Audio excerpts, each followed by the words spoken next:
Do Pai, do Filho e do Espírito Santo. Amém. Maria, cheia de graça, o Senhor é convosco, bendita sois vós entre as mulheres, bendito é o fruto do vosso ventre, Jesus.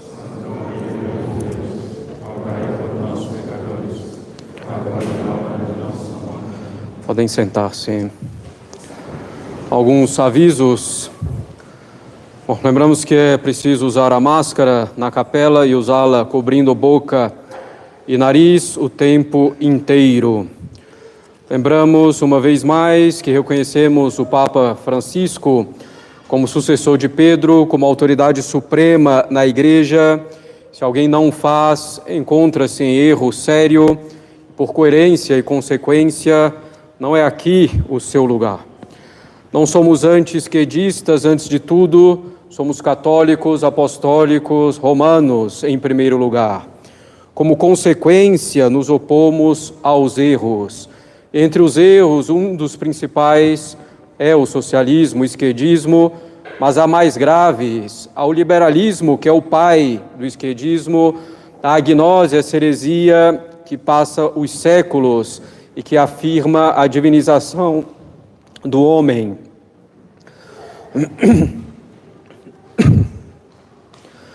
Também não somos direitistas nem conservadores, tampouco colocamos nossas esperanças na política e ainda menos na política moderna.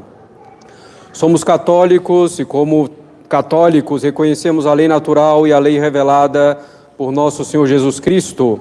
Buscamos o reinado social de nosso Senhor na sociedade. Lembramos ainda a modéstia nos trajes, quanto à pureza, ombros, joelhos cobertos, tudo que se encontra entre eles, roupas não coladas, não transparentes, mas também a modéstia quanto à formalidade. Evitem-se roupas demasiado relaxadas na igreja, roupas com escritos, com desenhos, com personagens, com marcas muito à mostra. É preciso usar uma roupa correspondente à dignidade da casa de Deus. Lembramos ainda também, dentro desse quesito da modéstia, que os adereços e o cuidado maior com o cabelo são coisas mais próprias das mulheres e não dos homens. Caros católicos, no domingo passado, o primeiro do Advento, falamos do espírito sobrenatural por oposição ao espírito humano, que é como chamamos as inclinações de nossa natureza ferida pelo pecado original. Devemos ter esse espírito sobrenatural, esse espírito de fé, se desejamos não sucumbir diante de nosso velho homem, diante de todos os erros e diante de todas as ocasiões de pecado que se nos apresentam. Hoje vamos tratar daquilo que é a finalidade de nossas vidas aqui na Terra. Vamos tratar daquilo que é a finalidade de todas as nossas orações, daquilo que é a finalidade de todas as nossas ações, daquilo que é a finalidade de todas as nossas mortificações, renúncias, enfim, a finalidade de nossas vidas aqui na Terra. Trata-se da conformidade com a vontade de Deus e mesmo além dessa conformidade com a vontade de Deus, trata-se da uniformidade com a vontade dele. Aproveitamos então o Evangelho de hoje, que nos faz referência a São João Batista, que é modelo perfeitíssimo, depois de Nossa Senhora e de São José, de uniformidade com a vontade de Deus. Caros católicos, Santo Afonso Maria de Ligório tem um belíssimo opúsculo sobre o tema que recomendo a todos e que pode ser facilmente encontrado mesmo na internet. Tratado da conformidade com a vontade de Deus.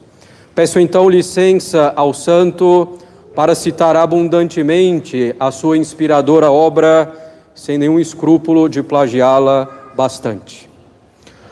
O santo, sem rodeios, começa dizendo: toda a nossa perfeição consiste em amar ao nosso amabilíssimo Deus. E toda a perfeição do amor de Deus, do amor a Deus, consiste em unir a nossa vontade com a sua santíssima vontade. E o principal efeito do amor, diz São Dionísio, é unir a vontade daqueles que se amam de maneira que se torne uma e mesma vontade. Por conseguinte, quanto mais uma pessoa está unida com a vontade divina, maior será o seu amor a Deus. A perfeição está, caros católicos, em amar a Deus cada vez mais. E a perfeição do amor a Deus está em unir a nossa vontade cada vez mais com a vontade dele. Esse é o resumo do que deve ser a nossa vida. Esse é o resumo do que devemos buscar, desejar e alcançar com a graça do próprio Deus, evidentemente. Penitências, meditações, orações, comunhões, obras de caridade, cumprimento de nossos deveres de Estado, tudo isso são, de certo, coisas agradáveis a Deus. Mas quando essas coisas são agradáveis a Deus? Quando estas obras são feitas em conformidade com a sua vontade. Porém, quando elas não se praticam pela vontade de Deus, não só são desagradáveis a Ele, mas odiosas e merecedoras unicamente de castigo, como nos diz o santo. Se um amo tivesse 2 criados, dos quais um trabalhando todo dia, mas conforme a sua própria vontade, e outro trabalhando conforme a vontade de seu amo, ainda que menos, eventualmente, seguramente o amo estimaria mais o segundo do que o primeiro. Como podem nossas ações promover a glória de Deus se não forem conformes ao seu divino agrado? O Senhor, disse o profeta a Saul, não deseja sacrifícios, mas obediência à sua vontade. Acaso pede o Senhor holocaustos e vítimas, e não obediência à sua voz? Aquele que trabalha segundo a sua própria vontade e não conforme à vontade de Deus, comete, no fundo, uma espécie de idolatria, porque em lugar de adorar a vontade divina, adora de alguma maneira a sua própria vontade. A maior glória, pois, caros católicos, que nós podemos dar a Deus é cumprir sua bendita vontade em tudo. Essa é a disposição de alma de nosso Senhor ao vir ao mundo. Como nos diz São Paulo na Epístola aos Hebreus, o Verbo encarnado, ao entrar no mundo, pronuncia as seguintes palavras: Eis que venho para fazer, ó Deus, a vossa vontade. E diz também, segundo São João, eu desci do céu não para fazer a minha vontade, mas sim para cumprir a vontade daquele que me enviou. Nessa conformidade com a vontade do Pai é que nosso Senhor mostrava o seu amor por Ele. E o Salvador quer o mesmo de nós. Aquele que fizer a vontade de meu Pai, que está no céu, esse é meu irmão. Tem sido sempre este o fim que os santos todos têm em vista, a conformidade com a vontade de Deus, conhecendo muito bem, ou sabendo muito bem, que nisso está a pureza da alma. Santa Teresa d'Ávila dizia: tudo o que se deve procurar no exercício da oração é a conformidade da nossa vontade com a vontade divina, tendo por certo que nisto consiste a maior perfeição. Aquele que for mais superior nessa prática receberá maiores graças de Deus e fará os maiores progressos no caminho da perfeição. Portanto, caros católicos, devemos desejar ardentemente essa conformidade de nossa vontade com a vontade de Deus. Devemos ter a mesma disposição de alma de nosso Senhor, dos santos, também a mesma disposição de alma que tinha o profeta Davi, que dizia: Paratum cor meum, Deus, paratum cor meum. Meu coração está pronto, ó Deus, meu coração está pronto para seguir a vontade, a vossa vontade em tudo. E é isso que Deus nos pede: meu filho, dá-me teu coração, isto é, a tua vontade. Assim nos fala Deus nos Provérbios. Se queremos então, caros católicos, dar um grande prazer a Deus, devemos conformar-nos com a sua divina vontade. mas não só nos conformar. Devemos unirmos-nos aos seus mandados. Conformidade expressa a união da nossa vontade com a vontade de Deus, mas uniformidade quer dizer mais.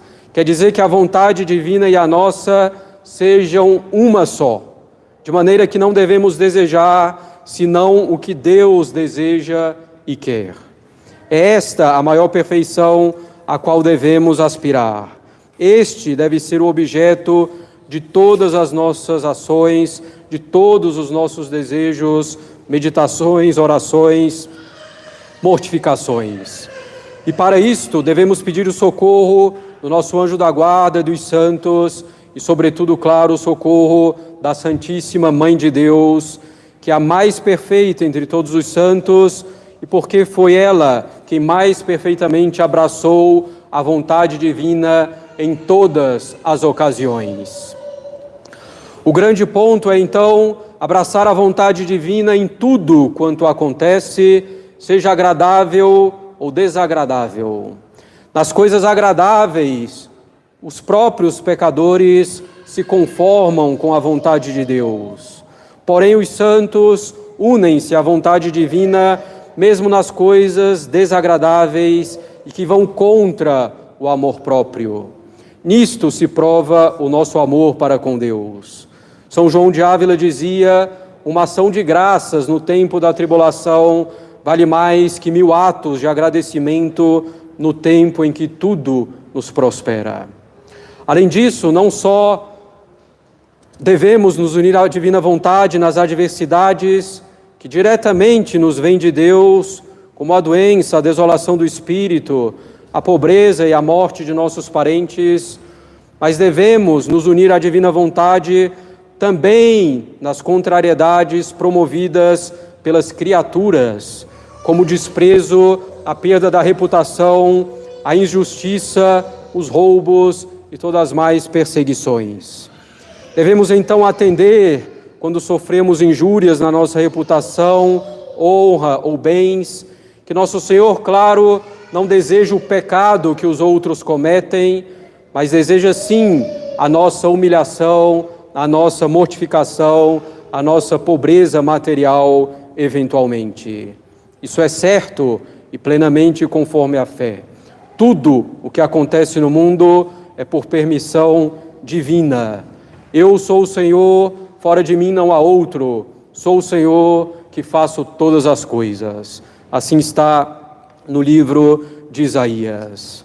Devemos então, primeiramente, caros católicos, nos unir à vontade de Deus nas coisas naturais, como quando faz frio, calor, quando chove, ou em tempo de escassez ou epidemia.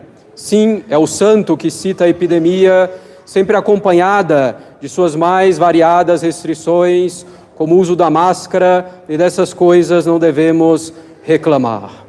Devemos abster-nos de dizer que intolerável frio, que horroroso calor, que desagradável estação, ou fazermos uso de algumas expressões que mostrariam a nossa repugnância para com a vontade de Deus. Devemos querer tudo como é, porque Deus de tudo dispõe. Em segundo lugar, devemos nos unir à divina vontade quando padecemos fome, sede, pobreza, desolação e desonra. Em todo caso, devemos dizer: Senhor, vós fazeis e desfazeis, e eu estou contente, desejando unicamente o que vós quereis. Claro que podemos procurar sair da fome, da sede, da pobreza por meios lícitos, e pode até ser um dever em muitos casos. Claro que podemos defender a nossa honra atacada, mas aqui é preciso fazê-lo por justiça e não por orgulho, como costumamos fazer. Logo nos exaltamos quando alguém diz algo sobre nós que não consideramos justo. E às vezes, nosso suposto detrator fala de um defeito que realmente temos e que não conseguimos enxergar e por isso consideramos injusto. Não nos apressemos tanto em defender nossa honra desse modo. Defendamo-la quando necessário, quando útil, quando proveitoso e de modo ordenado. Devemos também, caros católicos, nos unir à vontade de Deus naqueles casos imaginários sugeridos pelo demônio na intenção de nos fazer cair em alguma maldade, ou pelo menos para nos inquietar. Se alguém vos dissesse estas e aquelas palavras, ou vos fizesse estas ou aquelas ofensas, que diríeis, que faríeis? Devemos responder: eu diria e faria o que Deus quisesse. Terceiro lugar, se temos algum defeito natural, ou no nosso espírito, ou no nosso corpo, como ter pouca memória, inteligência menos favorecida, pouca habilidade, falta de algum membro, saúde fraca, tampouco nos lastimemos. Pois que merecimento tínhamos para que Deus nos desse uma maior perfeição de espírito ou um corpo mais bem organizado? Não podia Ele permitir que nascêssemos na classe dos brutos, não podia Ele deixar-nos no nosso nada. Demos então graças ao Senhor por tudo que Sua bondade nos tem concedido, por tudo que faz. Quem sabe, se tendo nós maiores talentos, ou uma perfeita saúde, ou um corpo mais bem organizado, nos teríamos perdido. A quantos a sua ciência e o seu saber têm sido a origem da soberba e do desprezo com que tratam os outros, e por isso causa da sua perdição. A quantos outros a beleza e as forças têm sido causa de muitos pecados. E ao contrário, quantos, por serem enfermos, menos favorecidos intelectualmente, disformes, se têm salvado e sido santos. Em quarto lugar, devemos particularmente ser resignados nas enfermidades corporais e voluntariamente abraçar a doença de maneira e pelo tempo que Deus tenha determinado visitar-nos com a doença. Devemos, claro, tomar remédio, fazer os tratamentos devidos para restaurarmos a saúde, porque tal é a vontade de Deus. Porém, não aproveitando os remédios e tratamentos, devemos nos unir à vontade divina, o que nos será de maior vantagem do que a própria saúde. Devemos dizer em tais ocasiões: Senhor, eu não desejo a saúde nem a doença, desejo unicamente que a vossa vontade seja feita. E é sem dúvida grande virtude não lamentar nossas aflições durante o tempo da dor ou da enfermidade. Porém, quando estas pesam sobre nós, tampouco nos é proibido descrever a nossa dor ou enfermidade a nossos amigos, e nem mesmo rogar a Deus que nos livre delas. Fala-se, claro, daquelas dores ou enfermidades que atacam severamente, e não de qualquer coisinha. O próprio Jesus Cristo, começando a sua paixão, deu a conhecer a seus discípulos a sua tribulação. A minha alma está triste até a morte. E ele rogou ao seu eterno Pai que o livrasse dela. Meu Pai, se é possível, passe de mim este cálice. Mas o mesmo Jesus nos ensinou que o que devemos fazer depois de tais preces é nos conformarmos imediatamente à vontade divina, dizendo: não como eu quero, mas como vós quereis.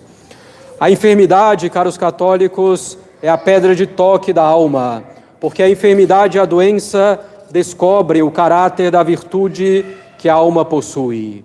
Se uma pessoa não fica desassossegada, não se queixa, não se inquieta, se ela obedece às pessoas que a tratam, se obedece aos seus superiores, está assim perfeitamente tranquila e resignada à vontade divina, nós temos aí sinais de que possui muita virtude. Também nos devemos designar, caros católicos, na desolação do espírito.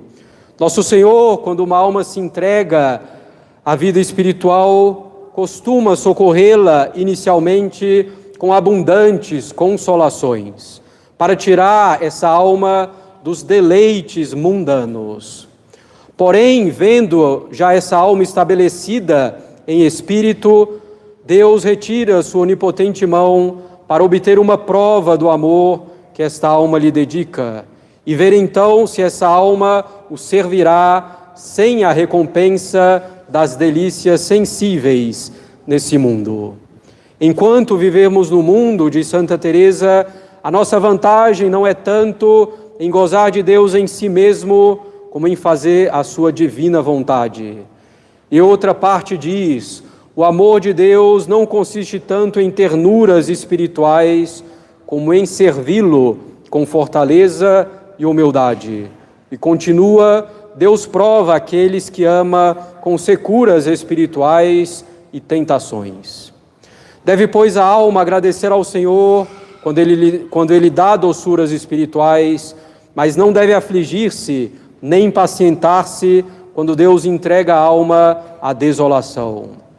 Deve também agradecer e deve especialmente atender a este ponto, pois algumas almas fracas, quando experimentam securas espirituais, pensam que Deus as abandonou, ou pelo menos que já não é mais proveitosa a vida espiritual, e por este motivo vão abandonando a oração e perdem todo o resultado benéfico que já tinham alcançado até aquele momento. Não há melhor ocasião para a conformidade com a vontade de Deus do que o tempo da secura espiritual.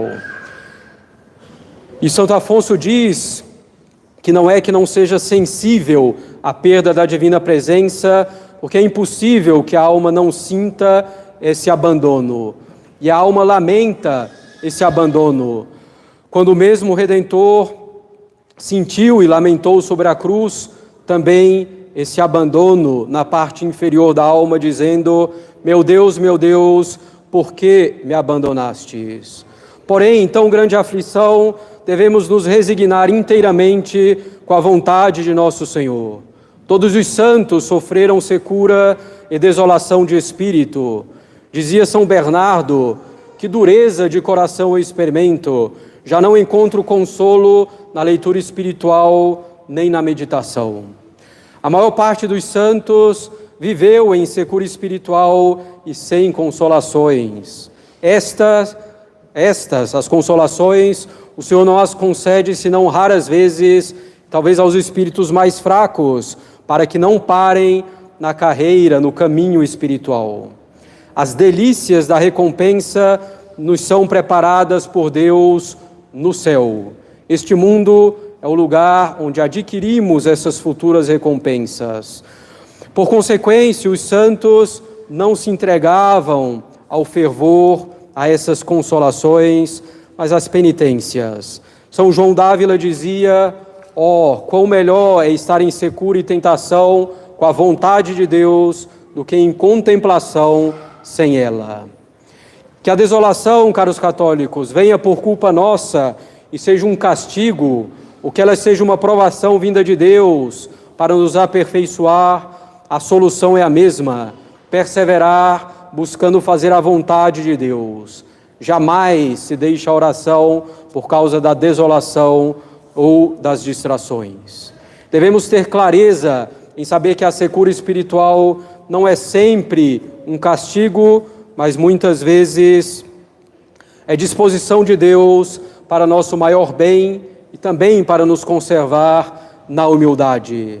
Aquele que ora a Deus com espiritual doçura e deleite faz pouco. É um amigo e companheiro à mesa, mas que deixará a Deus no dia da aflição. Não consideramos, de fato, caros católicos, como verdadeiro amigo aquele que só vem à nossa mesa e toma parte em nossos divertimentos. Consideramos verdadeiro amigo aquele que nos vem valer nos trabalhos, vem nos acudir nas tribulações, sem que disso tire vantagem própria. Quando Deus manda a obscuridade, a desolação, é para pôr à prova os seus verdadeiros amigos. Paládio, tendo sofrido grande secura espiritual na oração, foi consultar São Maurício, que lhe disse, quando o inimigo vos tentar, para que deixeis a oração, dizei-lhe, eu me satisfaço de aqui ficar, pelo amor de Jesus Cristo, e mesmo só para guardar as paredes desta cela. Tal deve ser a nossa resposta quando formos tentados a não mais continuar na oração, por nos parecer que nisso, pela secura, perdemos o nosso tempo. Digamos nessas ocasiões: aqui estou para agradar a Deus. São Francisco de Sales diz que rezamos bem se nós nada mais fazemos quando rezamos do que afastar distrações e tentações. Devemos ainda, caros católicos, nos conformar com a vontade de Deus, sendo dóceis aos nossos superiores nos mais variados aspectos da vida, na vida familiar, na vida profissional, na vida espiritual. Devemos também nos conformar com a vontade de Deus quando Ele manda um sem número de tribulações ao mesmo tempo. É aí, precisamente, que Ele quer a nossa santificação e a santificação da obra a qual nos dedicamos. É aí que Ele mostra que quer tirar frutos mais profundos de nossa alma e das obras. Nossa tendência, ao contrário, é tentar resolver a coisa desistindo, abandonando a busca pela santidade, abandonando a boa obra que começamos. E aí está grande engano. É preciso nisso também nos conformarmos à vontade de Deus. E essa conformidade deve dizer respeito ainda também à nossa morte. Quando Deus quiser que morramos e como Ele quiser que morramos, isso deve nos bastar. Exorto então a todos que leiam o opúsculo de Santo Afonso Maria de Ligório sobre a conformidade com a vontade de Deus, para que inflamem a alma de vocês do amor a Deus, do desejo sincero de uniformidade com a vontade dEle, e que a busquem efetivamente. Aquele que tem a uniformidade com a vontade de Deus é o mais feliz possível nessa vida, pois tendo a sua vontade igual à de Deus, vê sempre a sua vontade realizada, também nas coisas desagradáveis, pois também as coisas desagradáveis, com exceção do pecado, nos vêm da mão onipotente, justa e bondosa de Deus. Essa é a graça, caros católicos, que devemos pedir e buscar nesse segundo domingo do Advento. A conformidade com a vontade de Deus e, se ousamos, a uniformidade com a vontade de Deus. Em nome do Pai, do Filho e do Espírito Santo. Amém.